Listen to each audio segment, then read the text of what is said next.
We advise the opinions and views of the hosts and guests do not reflect those of the station.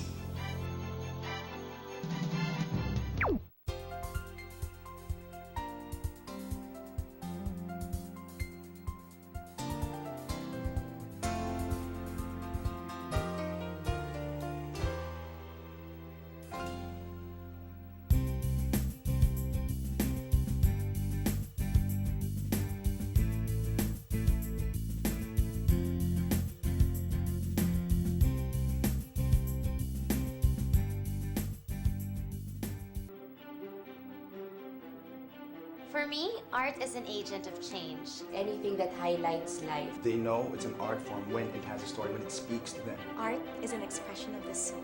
Pinapakita nito kung anong kaya ng tao. The product of the reaction to something. And passion. And anything in between. It's the highest form of language. So it's gotta be honest. A vehicle for expressing your thoughts, your emotions. So that when we see it, we can't keep it, we need to share it. It's not shared by two or more people, then it's just the work of a crazy person. For me, art is important because It makes you think. I like the idea of creating something out of nothing. think of how you can improve your own life, the lives of others. To have something in the world that exists that affects people. It is what allows us to feel. Without it, we're nothing more than robots. Just rocks. If you don't have art, you merely exist. Art draws out the humanity. So art elevates existence into something else. Does that make sense? We are unable to inspire and to move people into action. It's your way of sharing and giving back to the people. Without art, I think life would be boring. Because everyone has to have some sense of creativity in their life. It's not beautiful without art. If you have a point of view, You are an artist. An artist is someone who sees things that no one else sees. with the mindset of moving the society forward. Anyone can be an artist as long as you are honest. Courageous. Art makes you just that much more sensitive to things around you. To allow growth in our lives. A reflection of the beliefs and the desires. It pushes me to improve every day. It makes me appreciate all the little things. Iba yung tingin mo sa mundo eh. Art is everything. Hindi ako mabubuhay kung walang art eh. Actor and director. Actress. I'm an actor, singer, Actor, It's an actress and a singer. actor, playwright. Theater actor. An actress. An actress. Actor. I'm a human being. Maarte ako. Maarte ako. Maarte ako. Maarte ako. Maarte ako. Maarte ako. Maarte ka. Good evening, ladies and gentlemen. Welcome to Philippines Uncut. I'm your host, Buddy Cunanan. Now, maarte kami. And if you're wondering why our set tonight looks like an art gallery and an art workshop, it's because our coverage of the arts continues this evening. Now, last week we had beautiful and talented Stephanie Reese on the show. Tonight, we are going to feature a very, very important, very talented man named Rafael Capaeng Pacheco. And we are going to talk about his work. We are going to talk about his life. We are going to create a masterpiece right here in the studio in front of your very eyes. So, to start the show, let me introduce our guests. First of all, we have Mr. Jerry Isada, who is a consultant, a planning consultant for the Intramuros Administration. Good evening and welcome to Philippines Uncut, Mr. Isada. Thank you for inviting us, buddy. Thank you, sir.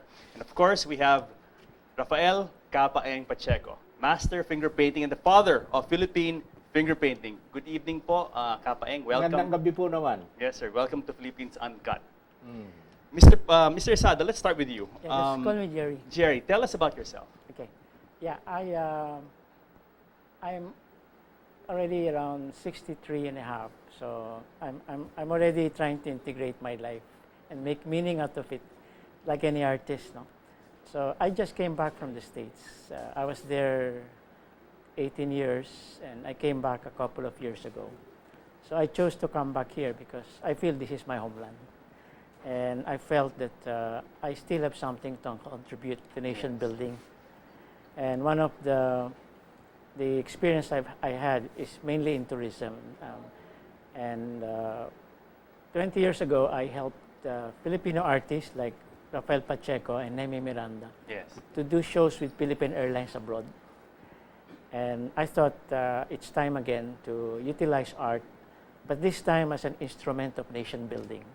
Now, as the earlier version would show, that art can be used to inspire people to action.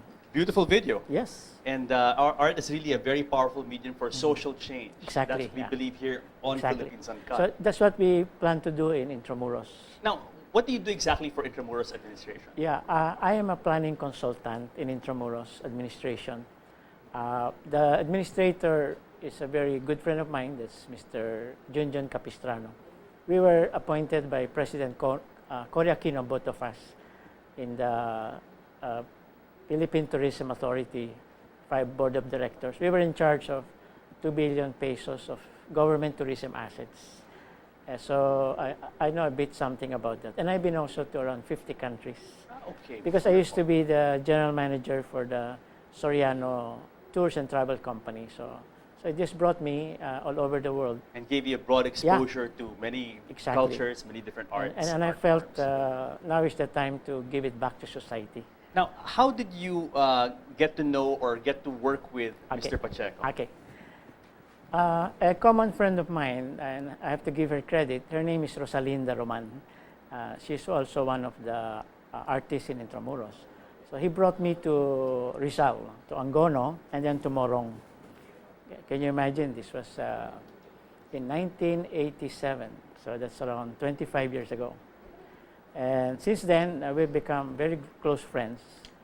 And off and on, I helped introduce Pang to Philippine Airlines.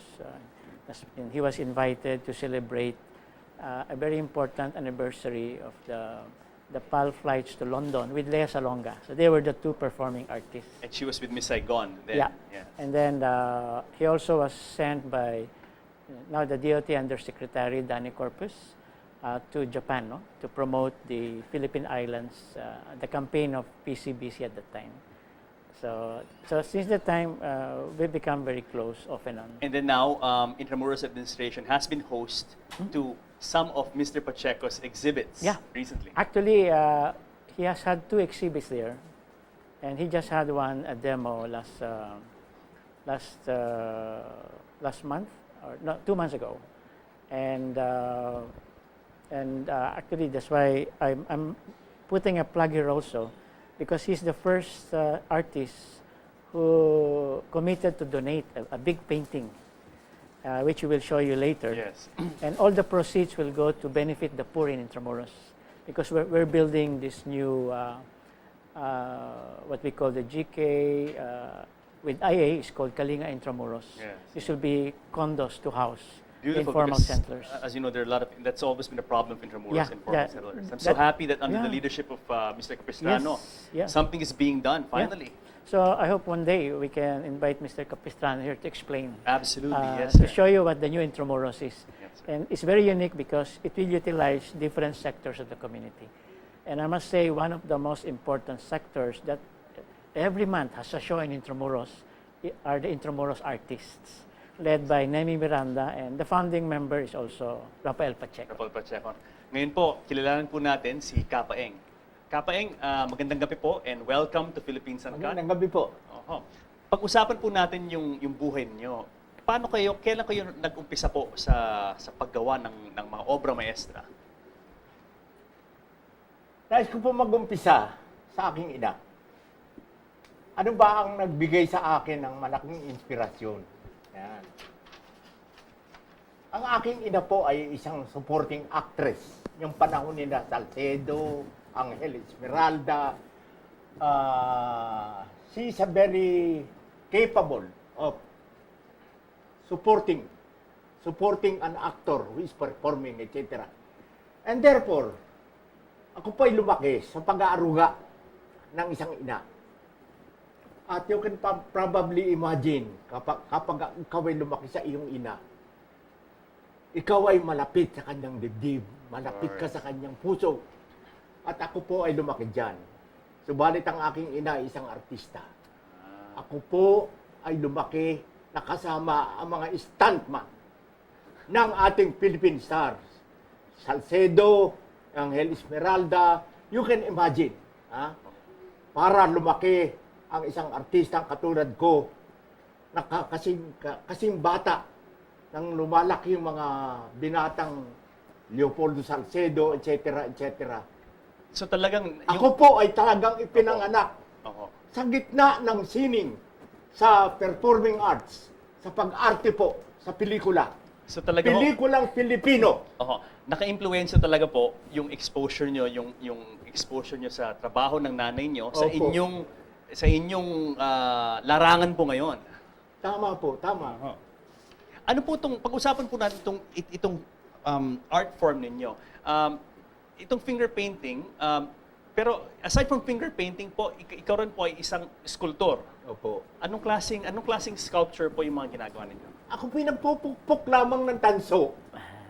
Wala po akong alam sa buhay kung hindi yung mga pinupulot lang po ng mga ginagawa ng ating mga artista. Ito ho, paliwanag po natin itong nakikita natin sa likod Makikita ng po libro. ninyo ang isang sining na ginawa ng inyong lingkod. Ito po ay isang paghinga o an outcry. At ginadaing niya ang kanyang pahirap sa kanya bilang isang Pilipino. Ito ho ay ginawa sa tanso po. Opo. Kailan po ginawa to? Siguro mga 3 years ago. Wow. So that recently, very recently. Opo. Okay. Very powerful image ho. Isang figura ng isang taong parang nakagapos sa nakagapos chains. po at dumadaing. Diyos ko.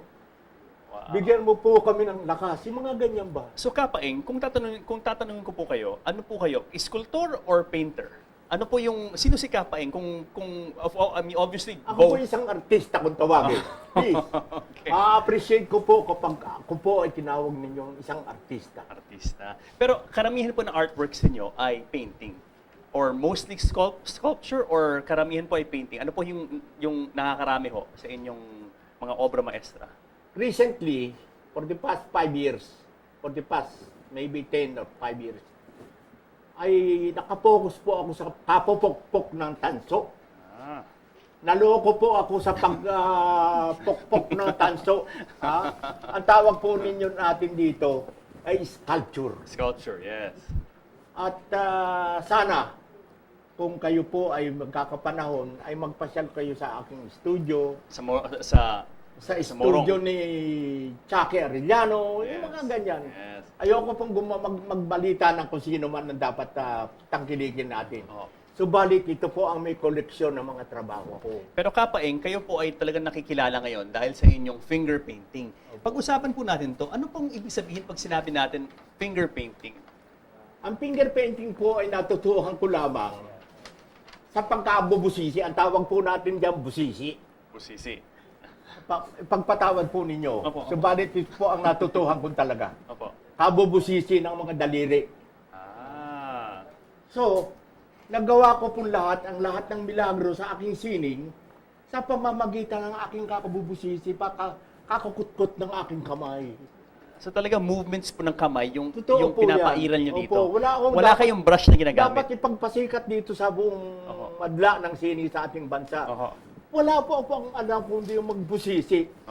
Manood ng mga nag-i-scream ang mga Pilipino nung araw, sina Johnny Montero, wala po ako alam kundi yung mga ganyan. Ginagawa ko pong napaka-simple po ang aking buhay. Ito pong sa likod natin ay isang ehemplo po ng inyong finger painting. Sa likod. Pag-usapan po natin to. Salamat po at naibigay po natin ang buhay sa... Napakaganda po niya dahil yung tema po niya ay mukhang underwater or under the sea. Ano pong, ito ba po yung talagang naturang mga tema ninyo? Ito ba yung nakakaraming tema ninyo sa inyong mga finger painting? Kung maaari po kaunting dagdag lang sa aking sasabihin. Kung mapapansin po ninyo, sa mga trabaho ko, ay kaisda ang nangunguna. Ang koi o ang koi fish. Ang koi fish po ay isang isda na ginawa dito sa Asia na pinalaki ng sari-saring kulay. At ang gracefulness ng isdang 'yan, ang kagandahan, gracefulness ng isdang 'yan ay mapapansin po ninyo sa pagtingin sa kanya at imaginein po, bigyan po natin ng buhay. Ang buhay ng isang punong-puno ng kulay, ang kanyang balat. Punong-puno ng kagandahan ng kanyang pagkilos. My goodness. Very graceful ho talaga yung Totoo po itong yan. koi fish na example ho dito sa kanan natin, Exactly. likod natin. Nakuha po ninyo, naintindihan po ninyong mabuti ang aking sinasabi. Sapagkat kung hindi niyo po alam yung sinasabi niyo ngayon, ay hindi natin mabibigyan ng buhay ang isdang pinipinta ko. Bakit po koi fish yung inyong pinili sa mga tema niyo? Okay, nakakaraming mga obra ninyo. Bakit po koi fish? Okay. Napakarami napakagandang isda sa ating bansa. Yes. Kung makikita po ninyo, ang sining ng Pilipino ay nasa lakeshore area. Yes. Ang lakeshore area po isang dakilang lugar para sa kilos dagat na kahit anong hayop yan. Kilos dagat ay walang iba kundi ang koi. Pinakamaganda ang kulay, pinaka-graceful ang kanyang kilos, at kung sa dalaga at sa babae, siya ang pinakamaganda, very graceful na babae sa buong mundo. Napakaganda talaga ho ng koi fish. Itong style po ng finger painting, anong style to? Masasabi niyo ba tong parang impressionist or realist? Ano pong klasifikasyon po itong Ang finger painting po ay isang breed ng isdang maliit na napakaganda sa ilalim ng dagat. Okay. It was especially breed. Yes. Especially breed by some people who can see the beauty in color, etc., etc. Makikita po ninyo na ilagay ng lahat ang kagandahang dapat mapunta sa isang isdang gumagalaw ng katulad ng dalagang Pilipina. And sa mga movement ho ng isda, parang I can see ho, yung kamay nyo talaga ay isa movement ng inyong kamay. Parang nakikita ko ho na ginagawa nyo tong painting sa likod natin. Yung nakikita nyo daloy ho ng seaweeds dito. Pare. Isda. Check me ha. Opo. Pero sa lahat na sinabi mo mula kanina, Opo. it touches my heart. Totoo yan. Tunay po yung tunay. Yes, sir. Nakuha mong mabuti ang kahalagahan ng movement ng isda na especially breed. Yes. Ang kulay niya, makikita mo. Ang the way, para magsayaw, lahat ng dapat ipakita ng kagandahan, ipinakita ng isda. My God. And talagang tamang-tama ho talaga sa movements ng kamay. So ito ho, itong sa likod natin ho, wala kayong paintbrush na ginamit dito. Ito ay talagang produkto po ng inyong mga daliri. Wow. Ilang taon na po kayong gumagawa ng finger painting? Ako po ang finger painter ng ating bansa, sponsored by the Philippine Airlines for the past 21 years. So kayo po yung nag-umpisa talaga ng finger painting? Ako po yung, sabi ng Philippine Airlines, sa akin nagsimula at ama ng finger painting sa Pilipinas. Ano ba ang finger painting, anak? Ito isang sining ng Pilipino. Ulitin ko, ng Pilipino. Original from Kapay. gawa ng Pilipino. Opo. Ano po kayo? Opo. Sige. Sige po. May kayabangan lang, anak. Kapag sinabi lang ko po. yung kapain. Please. Hindi, siguro yung kaibigan mo din yung nagpapadala siya sa abroad, si Narda Camacho. Sa bayan ka naman, mga bansa ka niya pinadala. Kwento mo. Asan po kayo nag-exhibit na po ng inyong finger paintings? Kinerda. Sang mga bansa po? Babanggitin ko muna yung Leonardo Camacho. Yes. Yung Leonardo Camacho, isang sining ng isang kilalang tagatangkilik ng Filipino art. Isa po siyang artista, nagpipinta rin, maganda at etc. Subalit siya ay tagatangkilik ng katulad kong Pilipino na tumatangkilik sa Filipino art. Please. Kapay, isa pong tanong, pag gumagawa kayo ng obra nyo, saan po kayo kumukuha ng inspirasyon? Saan nanggagaling po yung inspirasyon para gumawa halimbawa ng isang ng temang ganito or painting na ganito? Let's say, nakukuha nyo ba yan sa kapaligiran natin, sa mga nababasa nyo? Yung kagandahan ng ating kapaligiran. Ang nagbibigay sa akin ng lakas ng loob talaga ay walang iba kundi yung nilikha ng tao na lahat ng kulay, lahat ng ganda, lahat ng sayaw at lahat ng kilos ng ay nagbibigay ng gracefulness. Speaking about gracefulness, I think si Mr. Isada, si Jerry, merong hawak na libro na ipapakita sa atin na yung likod ay napakagandang finger painting ni Kapaeng. Yan po. So, Jerry, baka gusto mo ipaliwanag sa ating mga viewers itong Thank libro. you, buddy. Ito na yung parang initial sample ng Pacheco art book, no? Ang dapat nga nandito yung editor nito si Ed Maranan. Kaya lang hindi lang kami nagkaayos dun sa lugar. So ito yung dinesign na. Ang nasa cover ay yung bestseller ni Pacheco. Ito yung Aling Sela. So mamaya i-explain ni Paeng kung paano siya na-inspire. Pero yung ako ay nasa Amerika ko, dalawa ang talagang tinitignan ng mga tao. Ito, kasi may istorya to about yung maski mahirap na ina, ang binavalue niya, yung mapag-aral niya yung anak niya. Temang Pinoy talaga yan. Kaya it touches the heart of the balikbayan parents. Kasi sa kanila, this is the best way to communicate with their children. Di ba maghirap kami sa Amerika? Alam mo, sa Amerika, basta makatapos. Trabahong kabayo dun Pero kaya nila tiisin yan, basta lang umunlad yung anak nila. Yun ang spirit ng painting. But yung isa pang painting na nandito rin, yan. Ito sa likod ko. This is another very beautiful one, parang Passion of Christ. Kasi ito unique the other theme of Pacheco is yung mother and child. Ayan, kita mo? Yung the anguish of the mother and the child. So kung tutusin mo, parang yan ang nangyayari sa Pilipinas Yung talagang makikita mo sa mukha ng nanay, yung hirap na pinagdadaanan. Pero is this a finger painting? Hindi, ito. Talagang... Hindi po to finger painting. Hindi po. Yan. No, gumamit ng kamay. Pero...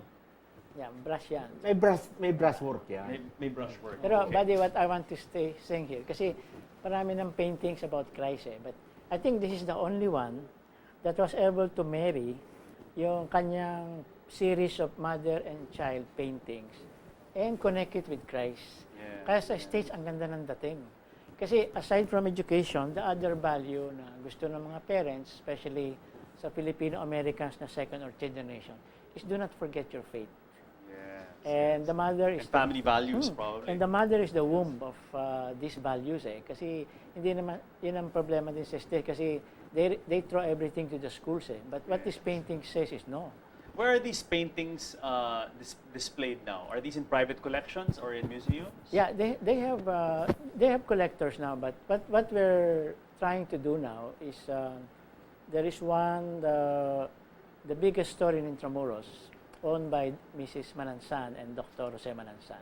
They like so much what he's doing to help the poor in Intramuros. They're allowed to give him space to display his paintings. Beautiful. And the target here is to choose paintings like this that will appeal, that has values to the balikbayan.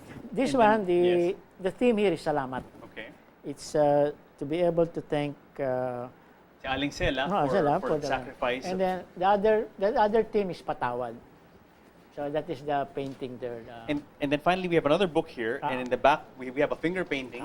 Beautiful finger painting, and let me hold it up for the viewers. Sure. And this is amazing kasi nung una ko makita to, akala ko ay litrato siya. Kasi napakaganda ng figura ng babae dito. Pero ito po ay talagang finger painting din ho to. Opo. Napakaganda. Napakagandang tema. At actually, yung tema po, the colors and yung theme na parang as you said, lakeshore setting, talagang lumalabas po sa inyong finger paintings. Ano pong inspirasyon ho ang nakuha nyo para gawin to? Yung aking pagkalalaki ay nanguna muna sa painting na yan. In other words, mahilig po ako sa magagandang babae. Ang tawag po natin domination. Yung po ay walang halong pagtitimpi. Appreciation po yan. Yes. Ito po ay paghanga sa kagandahang nilalang ng Diyos para sa isang babae. Siguro naman sapat na yan, anak. Para ma-appreciate mo rin ang kapaligiran. And beauty naman ho ay nasa ating kapaligiran, nasa ating mga nakikita, nasa mga natural na bagay tulad ng forma ng babae. Salamat po. Yes, very nice, very nice. Anyway, Kapa Eng, pagbalik po natin sa ating second segment, Jerry, we will we will continue our interview and we will finally do a finger painting. Na kasama po ako po ay susubok. Gagawa rin po ako, susubukan ko po. So sa pagdating ko ang ating second segment. Opo. Buddy, gusto ko lang pakita. Ito yung transformation ni Pacheco. No? This is the other painting na binigyan niya akong reprint na gustong-gusto sa States. Kasi, tignan mo, it could, very international eh. It is not only about the Philippines eh. And yan, tawag niya yan, Beyond the Pacific Rim. Very nice. So, you see the transformation. Ano? Yes. So, ayan, pareho pa din ng background. Pero yung mix niya ng colors, tsaka yung laro, ano na eh. It's becoming an international artist. Sige po, hold that thought Sure. because we have to pause for a break. problem. But don't go away because more of Kapa Eng and finger painting with Philippines Uncut comes back.